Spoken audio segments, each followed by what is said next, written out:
All right, guys, we're gonna give it a shot. It's a lot of questions, but I told you I'd go through them. So after this, we'll do a poll to figure out what you think the best way is to do this. But this is just me shooting with my cell phone to keep this as simple as possible, because any more elaborate than something like this, and it becomes untenable. I mean, there's a reason I tried to buy myself some time to focus on Academy things, but I miss talking to you guys. I've been living in the comments, but that doesn't feel like quite enough. I'm gonna drink Fettercairn Fior because I really like Fettercairn Fior. And just because it's in here.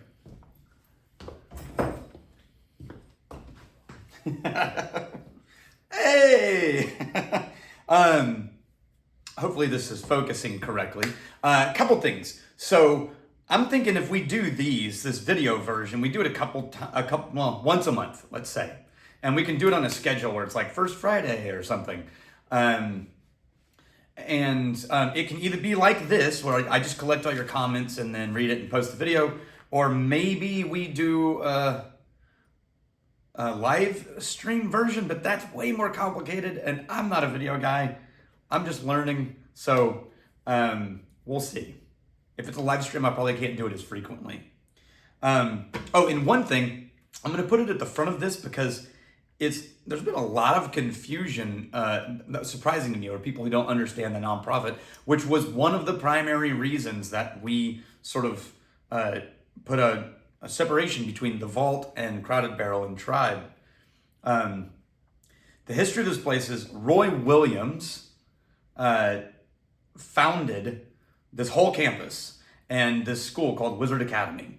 And in 2004, he donated the school and the land, about 20 acres, to the Wizard Academy 501c3 educational nonprofit. And then he stayed chancellor of that. The other side of the property is 10 acres. It's for profit. It's still owned by Roy, and that's where Crowded Barrel is. Rex owns Crowded Barrel, and all of the Crowded Barrel facilities in the New Alchemy live on the land owned by Roy Williams. The Wizard Academy property is now a nonprofit. That means legally it's not owned by anyone, because that's how nonprofits work. I am the chancellor, which is effectively president. I mean, technically we have a president, but it's CEO, basically. And I answer to a board of directors whose job it is to protect the nonprofit and the nonprofit resources, and that's it. The board of directors, you can see on the Wizard Academy website. There's a line of lamps through the property, effectively Rex, Crowded Barrel, and Roy's property, and Wizard Academy and what I run, and the Vault channel and the Whiskey School and all of this were effectively just friendly neighbors with no fence line. So it looks like all the same place. It's not. Okay, first things first. And I don't know what order I'm reading these in, so it may not be the order you commented in. Scotch and Scarves. Loving the new format. How are you deciding what to talk about? Any particular method, planning in advance, or just going with the flow? I sat down and made a list of things I thought would be really cool and fun and interesting, and then I've just been working my way through them. I write 4 at a time, and we shoot 4, so you're gonna see in some of the upcoming episodes where some of our focus was off on some things, or we're messing with lighting, and that's just us trying to learn and figure out how we wanna do this best. My video guy who's now working with us, his name is Mike, and he's awesome. But because we shoot in batches of 4, anytime you see a change, you're gonna see it happen for 4 episodes before we switch it again. Unless it's so bad we just scrap them and start over, which hasn't happened yet. We're just figuring it out. Oh, that's good. MDYNZ. Hey, I'm generally a Scotch drinker, but I'm headed to New York for 5 days from New Zealand. Any tips on shops? I don't have any, but guys, if you can find his comment in the post of this video, if you're in New York, suggest New York shops or specific bottles he should get.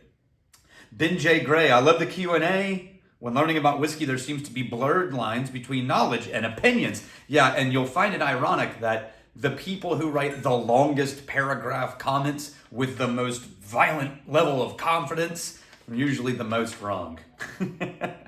It would be nice to have a trusted source. I don't know if I'm a trusted source, but I'm a source. Where does the Band-Aid taste from Isla Scotch come from? It is peat smoke, and yes, there's this sort of peppery zest that I get to Lottie too. I have a suspicion that it's because they're running it on all the same equipment they're running everything else on, but it is this little peppery zest to laddie that you would think is smoke. Technically, that's an unpeated malt. The Band-Aid note, it comes from production, and it usually comes from the part of the process where they smoke things, and it adds these phenolic carbon layers to it. And then how that makes it all the way through depends on how you cut it in your stills. Isaac C. Yeats 4779. Hey, I'm 23, just getting into whiskey. I bought 5 bottles for the purpose of sipping and appreciating, not get drunk. Well done, you. At what point in your whiskey journey do you recommend someone looking for more expensive bottles? I don't recommend that as the next step. My recommendation for the next step is find a great whiskey bar and pay by the glass to try a bunch of things. And then when you find something that just makes you go, wow, then go buy the bottle. Andrew Creighton 4325. Any recommendations for a budget smoky Scotch other than smoky grouse? Yeah. Teachers, you're right. Teachers is great. Johnny Walker Double Black is not the flavor profile you're looking for. I do like the Smoky Monkey, but I don't know how accessible it is. Black Bottle is really great if you can get a hand on Black Bottle. It's really mildly smoky. I'm just looking over at the bottles over there to try to jog my memory. All right, if you guys think of other ones, put it in the comments of this video for Andrew. Let's see. Oh, Isaac Yeats also asked, will you be able to be a guest on the Tribe channel? Yes, but for now I probably won't be because it's mostly just arranging schedules and timing, and they're trying to figure out like what's their footing and what they're going to do. And I mean, they already know.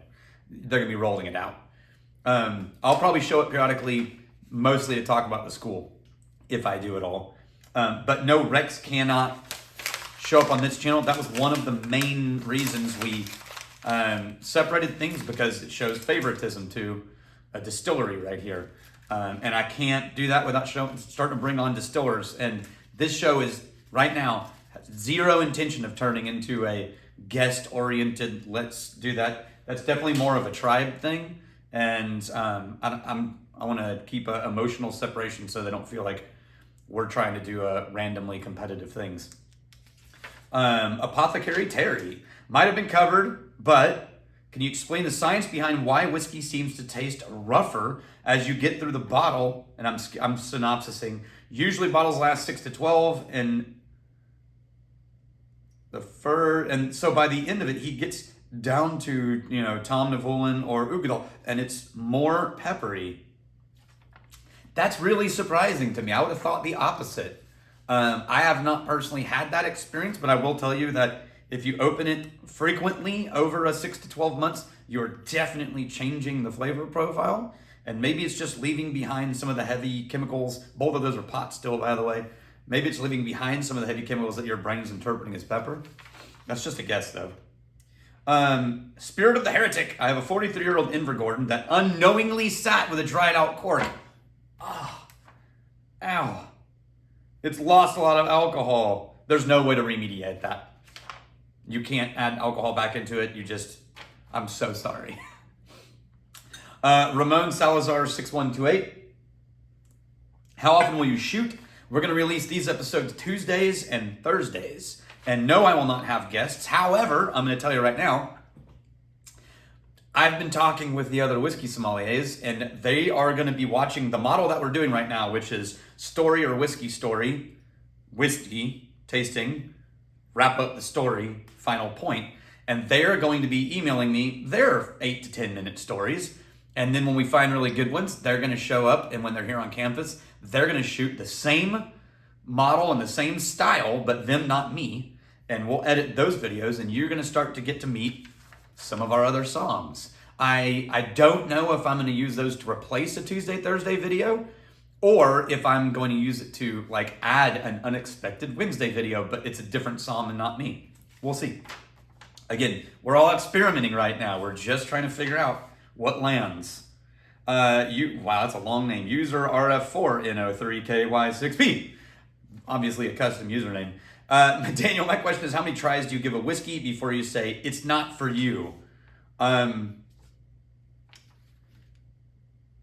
It depends on how strong I say it's not for me. If I adamantly am like, oh God, absolutely not, I almost never go back. But if I try something and think, I don't know, like some rise, then the next time it's offered to me or I'm in a situation where it's easy to try it again, I give it a try. You never know. WHH Jr. Will this Q&A include petty grievances? Well, you know what? No, not right now. Robert Max Rees. Will the new Vault format system focus on storytelling? Yes, I just told you. That's what we're going to do right now. And then we'll see. KUNGLAO97, Kungla97. I love the new format. Will you be doing any merch? Yes, but Whiskey Vault, Whiskey Marketing School, and Bonafide merch. That's what we're doing. In case you're wondering, I missed both of those. I'm going to check and make sure it's still running because I don't have anybody with me to tell me that the camera's still running. Hey, it's still running. Okay. It's very weird to do this by myself. Bruce Flagey 9761. What are the items in the glass vase next to the painting where you've been shooting? Wands. Wizard wands, like carved wizard wands, because someone donated them, one of the Wizard Academy students, not one of the whiskey people, because they thought it was funny, and we kept them because we think it's funny. Messenger Online, please let me add my thanks. Do you plan to ever be a guest on the Tribe channel? And will you be attending future Bastards Ball events? I will, in theory, be on the Tribe channel as a guest representing the school and Wizard Academy or Whiskey Marketing School or the whiskey programs. Bastards Ball, we haven't gotten far enough to talk about that yet. I'll tell you, we've always had Wizard Academy do its own thing during Bastards Ball with tours and a tasting event, and I'm absolutely open to doing that again. But what I want to make sure that we do most is, I don't know what their plan is for Bastards Ball next year, and it's going to be kind of an important one, and I want to make sure that whatever we're doing at the Academy, we're not distracting from that event or in any way competing for attention for people on the property. So I'm going to talk with them as we get closer next year, maybe in the summer, and figure out how we best partner in that as a resource and not just we're also doing the Wizard Academy event. Daniel Haddock, 1890. Single malt finally getting the renown it deserves. Yes, what's the next big thing? Pot still. I think more people are going to do Irish style unmalted barley pot still like Talnua does. I think blending and independent bottling, that's the future of American whiskey. Legitimate, high quality blends using craft, smaller distilleries, not just the big guys. I think that's the next thing. As a matter of fact, I started a website called AmericanIndy.com, AmericanIndy.com, with my friends Adam and Nora over at Lost Lantern. And we are trying to catalog all of the different indies and blenders and independent bottles, and then lay down what we think the definition is of those categories. Concord 9065. When you aren't drinking or working with whiskey, what do you prefer to drink? Brandy has really captured me recently. So brandy. And all the categories of brandy. Armagnac, cognac. I prefer Armagnac, but I'm exploring. It's fun. Suey Sauce 007. 007. Is anyone in the whiskey bourbon industry concentrating on Queen's runs? No one is concentrating on Queen's runs, but a lot of craft distillers are doing Queen's runs, and they do really cool things for blending with your existing products. Just some guy, YD30YW. Hey, thanks again. Would you consider doing a series on the science? Maybe. If I can find a way to talk about the science in a way that's not just a science lesson, then yes. Where like we tell interesting stories, but also explain the science at the same time. And that's a heavy lift, but I would be open to it. There are some of our songs I think could do a really great job of that. 19 Matt 98. Hey Daniel, thanks for the channel. I tried Woodford Oat and got strong notes of chocolate and coffee. He went back and hasn't found it again. That's probably an evaporative thing. I've had that happen where you initially have this real high impact of one flavor profile, and then the next time you drink it, that's sort of diminished a little. Usually it's because your brain got used to it and then started ignoring it. So, hey, I made that one. Okay. Hey, guys, this is going to be a longer video. because I'm going to read every legitimate question I could find. Good night. I hope my phone has space for this. I'm going to periodically check my phone to make sure I know when I ran out of space. One thing I really want to learn about my favorite whiskey. He likes a Booker's Old Fashioned. This is Nabo Cove Fan 87. Generally prefer cask strength whiskey for a drink so it adds flavor. Yes. What do you think compares to that creation? Well, you like bourbon. Get a Manhattan with bourbon instead of rye and do the same thing, cask strength bourbon. And then if you want to tiptoe into other categories, try our Rob Roy, which is a Scotch version of a Manhattan. All right. Curtis Hoffman 6956. Daniel, will the news story format allow you to catch up on all the whiskey submissions? We already did. We've already reviewed every bottle that anyone mailed in. I still have around a dozen people who paid and for us to buy a bottle to review, and I've spoken with all of them personally to make sure they were cool with the new format, and otherwise offer them a refund, and no one wanted a refund, so I'll be naming them as I review things on the other channel, but we are still doing that. Are you going to accept mailed in bottles? Probably not, but hate to say absolutely no. Hing Chung, hi Daniel, I'm looking forward to the future. Why is storytelling and marketing important to you? Because it's human. Stories are what make us human. And yes, they're effective in marketing, but I think we all benefit with better marketing and communications and better connections when we remind people that all of life is stories and not just lists of facts, that it's human beings that are involved here. Michael Gildersleeve 5330. Years ago, you did a video with Tom where it was bourbon versus Scotch. I tried to convince him to drink Scotch. He tried to convince me to drink bourbon. Are there any bourbons you feel would win you over to the bourbon side? Well, I can tell you now, there's a lot of bourbon that I love. I mostly drink it in the summer, but it's usually wine cask stuff. Any Scotches I would try to win him over with that I didn't before? No, I felt pretty good about that list still.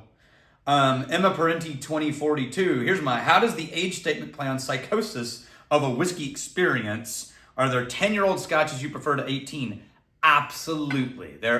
Most Scotches I prefer 10 to 12.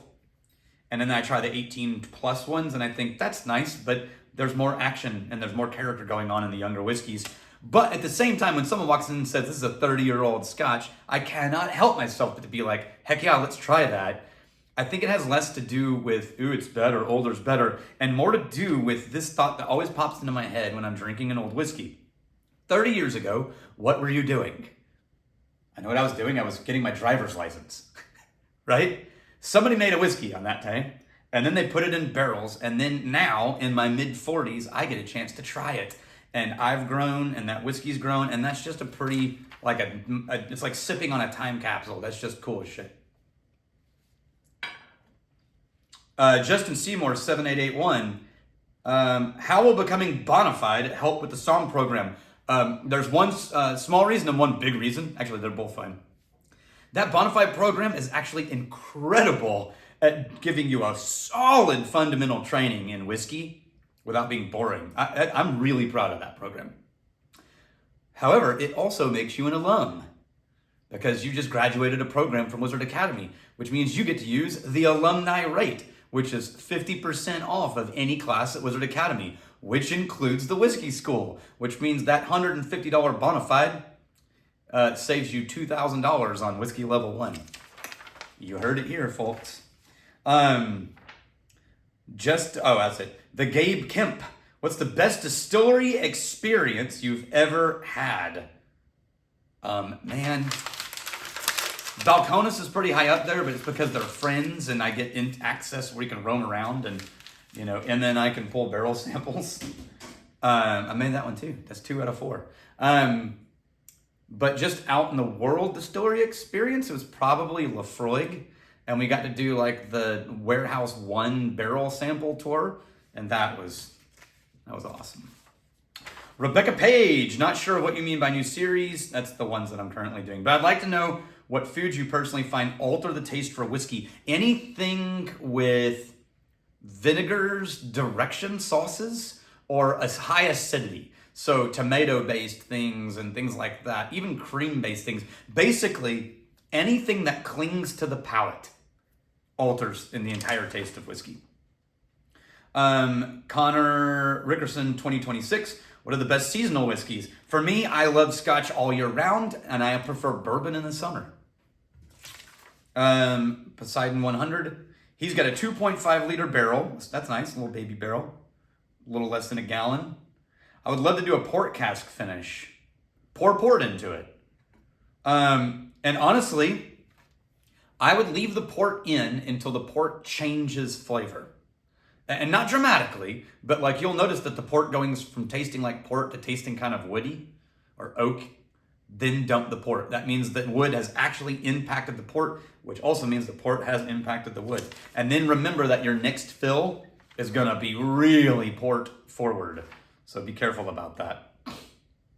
I wouldn't do new make. I would use an existing whiskey that you think port would add a nice flavor to it. And the way you know is take a little port, put it in a glass, rinse it, drink it, dump it out, but leave the residue of the port, then pour whiskey into it. If it works together, then it'll probably work together in the barrel.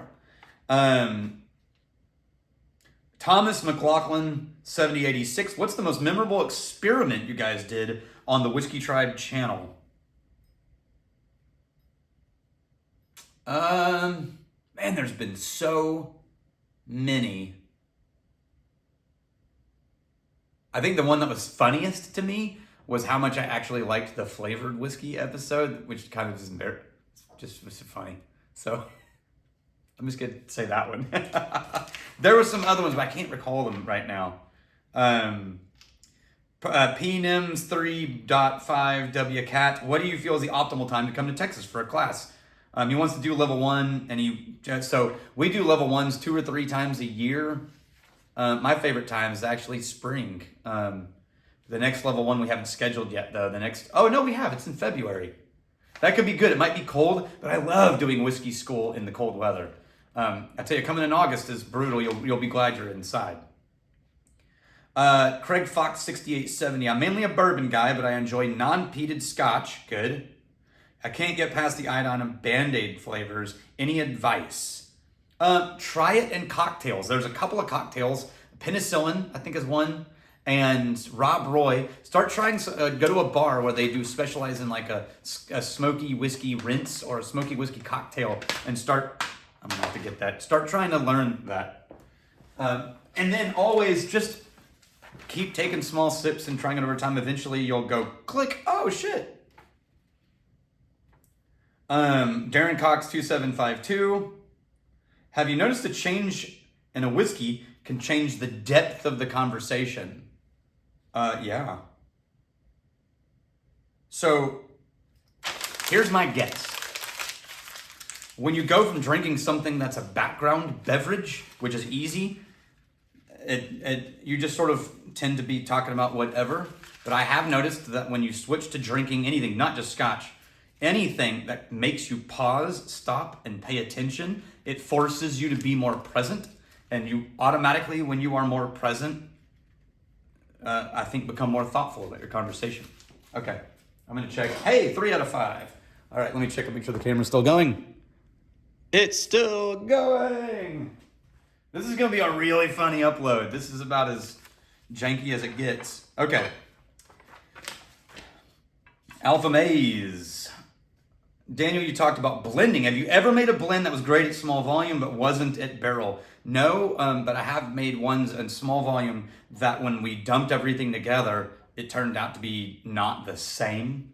And it was because it took me so long to work on the blend that the whiskey changed. And because of that, what I tend to do is dump all of the whiskey before I start blending so I have a known quantity to work with. But you can't do that at big distilleries. And so, yeah. Josiah TNT, what's your favorite setting to drink whiskey with interesting human beings? Anywhere. Henry Prater 703, love the new vault format. There was a new distillery in Scotland you were supporting. What was the name, and are they releasing products? Yes, and they're called Kingsbarns, and the bottle is way up there. They're by St. Edwards, and you can get their products now. Conkin77, what do you think is key in order for the world of whiskey to break from the crazy allocated, everything's expensive? It's just everything seasons, man. Everything seasons. And as long as people love stuff, there will always be a category in that company or in that category where you find the people doing all the super nerdy, weird, extreme, and brands trying to capitalize on stuff. That's just how it works. I don't think it's a trend. I just think it's because a lot more people are paying attention. So, Hulk Slayer 626. Do people have a natural ability to smell taste? So I would argue that yes, there's no question that some people are instinctively better at the communication between this and conclusions in their brain. But I would also argue that anybody can be trained on it. It's because it's almost entirely pattern recognition. It's the same thing I think about singing, which there are undeniably astounding singers who are just seem to have been gifted that way. But I also think that almost everybody can sing at least well enough to be a decent choir member with enough training.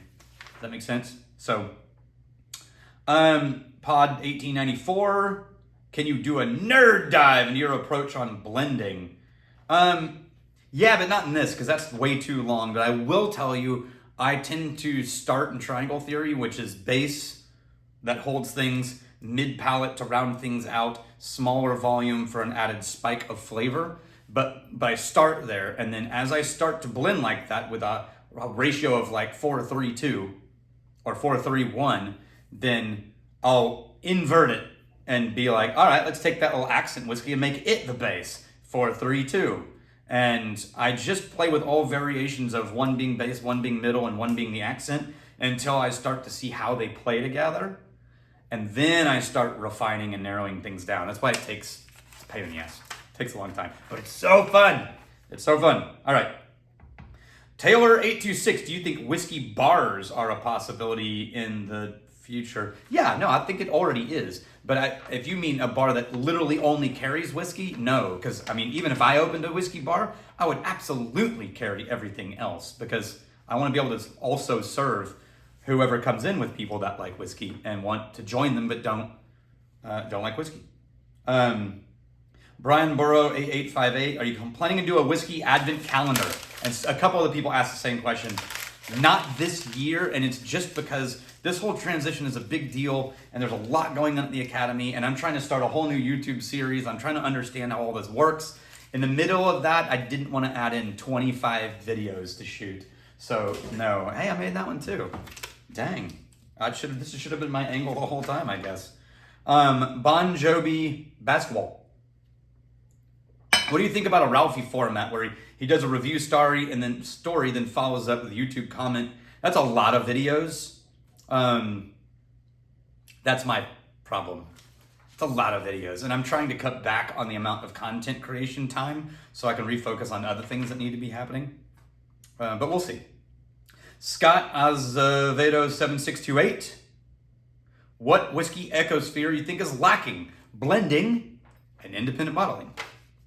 Matthew Morin 7016. Will you look at doing blending episodes? You guys are really into blending. Look, I love this, but I'll tell you this. I know that Rex had been saying for years, I mean, probably within 3 months of us starting the Tribe channel, one of Rex's lists of things that need to happen on the channel is a series of blending episodes where you use bottles from your home and create magical blends, and the MBs could all share the blend recipes with each other. And so there's no doubt in my mind that they're going to want to do that someday at Tribe. So I don't know that I'm going to tiptoe into that world. I think I'll probably just leave it for them. But I'll answer questions about blends. I can make one-off recommendations here and there. Or if I stumble on the one at my house, because I do this all the time at my house, I'll just tell you about it. Binderell, are you planning on doing the rest of the donations by yourself? There aren't any. There's just some financial donations, and they've already signed off on which whiskeys and being on the new episodes. I'm not going to have guests, but I will have other people shoot the same format and be releasing them, all the songs. Mark Whiskey, when will the world be done with Amberana? I know, it is very trendy right now. I think it'll spread everywhere, and then people will find their footing and slow down, and then it'll be more like a periodic style preference. Jeff Bayer 569, will the quintessential wall ever get finished? Yes, we're actually pretty close. I'm gonna now start doing more polls in this to finish it off. But Lafroig is already on the wall in Emma's honor. Paraxis, what's the OP original posters? Favorite chemical compound and flavor profile makeup of whiskey? I don't have one because that's like your favorite band. Well, it depends on mood. But I can tell you right now, I've been really loving heavy sherry influenced Scotch. So there you go. Trends, Hino 458TO, I already did that. Trends, blending, independent bottling.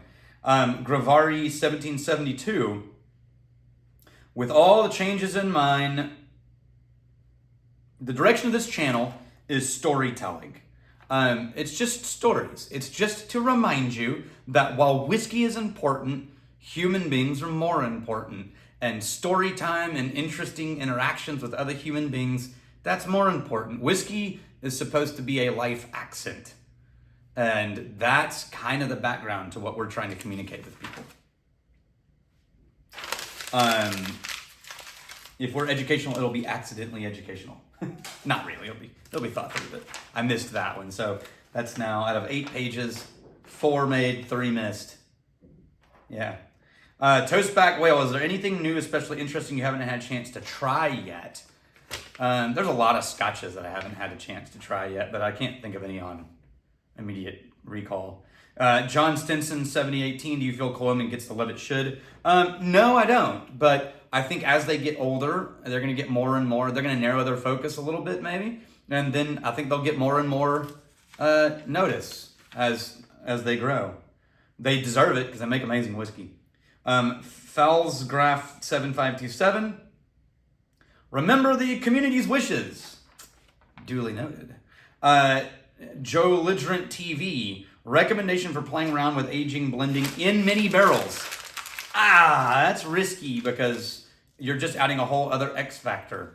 So I would say blend first, then barrel, so that you separate the impact of those two things, as opposed to blending in a barrel and always having to handle the barrel impact. Because once the barrel gets too much impact, you can't undo that shit. Even adding new whiskey doesn't eliminate that over additive barrel impact. So, I made that one too. Okay. That's it. I'm going to keep offering answers to questions. I'm going to keep responding to comments. And I'll put up a poll on whether we want this to be like this or whether we want to do a less frequent but, live interaction. Cheers to you.